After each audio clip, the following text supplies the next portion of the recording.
Is buying a condo in the Lower Mainland a safe investment? A lot of people think so.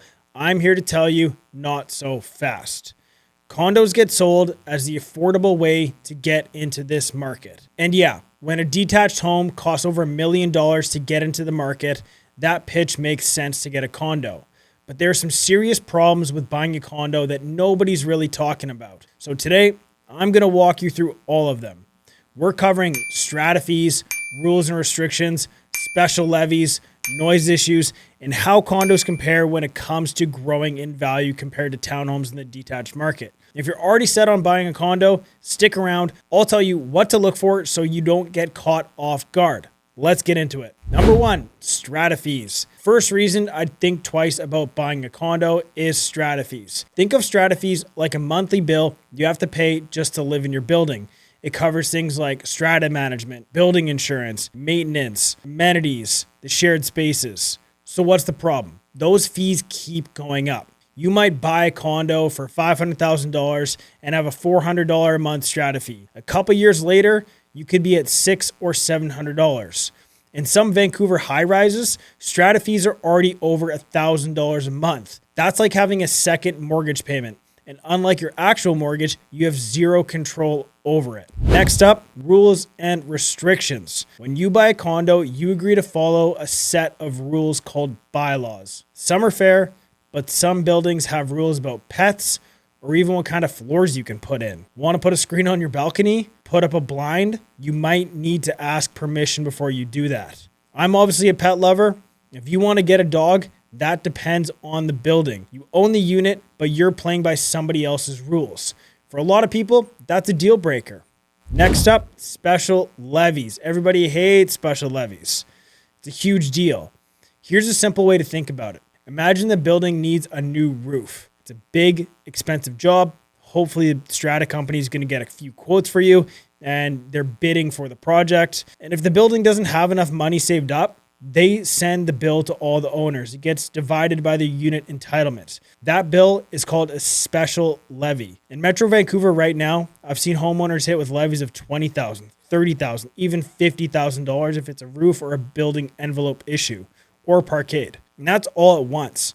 A lot of older buildings across Vancouver, Burnaby, even in South Delta are dealing with this right now as we speak. In BC, buildings are required to also have a depreciation report. This is basically a report card for the building. So before you buy a condo, make sure to read that report. Read it like your bank account depends on it, because it does. And it's not necessarily your realtor's responsibility to go over that. Next up, noise and privacy. A lot of condos, especially older ones, have thin walls, the insulation's poor, the soundproofing's terrible. You can hear your neighbor's TV or their child practicing the piano 5 hours a day, their 11 p.m. workout. And on the balcony, you're basically stacked one on top of each other, side by side, not a lot of privacy there. So if you like your peace and quiet, condo living can wear on you fast. Next up, growing in value and resale, versus condos, townhome, detached home. Here's the one that matters the most. If you're thinking about this as an investment strictly. Condos, of course, they do go up in value, but they don't keep up with detached homes. And right now, the Vancouver condo market is under real pressure. It's a mess.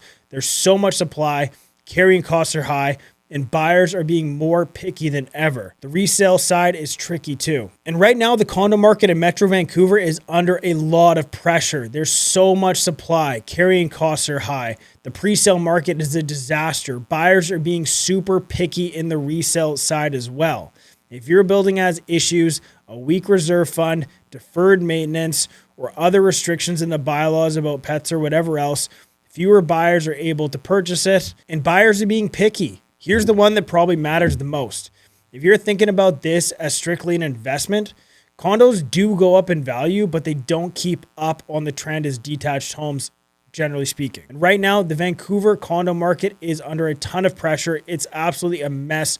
There's so much supply for brand new units, carrying costs are high, and buyers are being more picky than ever, and the resale side of things is super tricky too. If your building has issues like a weak reserve fund, deferred maintenance, extra restrictions regarding pets and whatever else, this can cause some serious issues moving forward. You might not be as appealing to another condo that does, offer a little bit of flexibility in pets and how you can use it. If you still want to buy a condo, all good. Maybe your condo is the only path into the market right now, and I get it. It's a stepping stone for so many people. Condo, townhome, then detached home, hopefully eventually one day. So here's how to protect yourself. Read the depreciation report and the Strata financials. How much money does the building have saved? Are there any big repair projects coming up, like the roof, the parkade membrane, building envelope? Number two, look at the Strata fee history. If they've been going up 5% a year, 10% a year, that can kind of paint a picture on how well the building is being managed. Number three, check how many units are rentals. That's right on the Form B, and a realtor will be able to provide that to you. A building full of rentals feels very different to live in versus a high occupancy for owners like 90% or above. Number four, if you can, go top floor or ground floor. On the top floor, there's obvious benefits. No noise. There's nobody above you. It's going to be quiet. Bottom floor is the next best pick. You know, you can have somebody that has a pet. They want to come in and out of their property a lot. You might have exterior access. That's another great benefit to ground floor units. But make sure to check on the pet rules, any other restrictions regarding renovations. Some buildings even have restrictions on the type of floor, like I mentioned. Now that's kind of a benefit because that is for soundproofing benefit, but still kind of sucks. So of course, a condo can still make sense for the right buyer in the right building. Just go in with your eyes wide open and do your research. If you're trying to figure out whether a condo makes sense for you in Metro Vancouver, reach out. Link is in description. I specialize in South Delta, but have other agents all over the Lower Mainland, in BC, and North America that I can set you up with. And if you want to keep up with what's actually happening in today's market, hit subscribe. I'm Blake Chancey with Real Broker. I'll see you on the next one.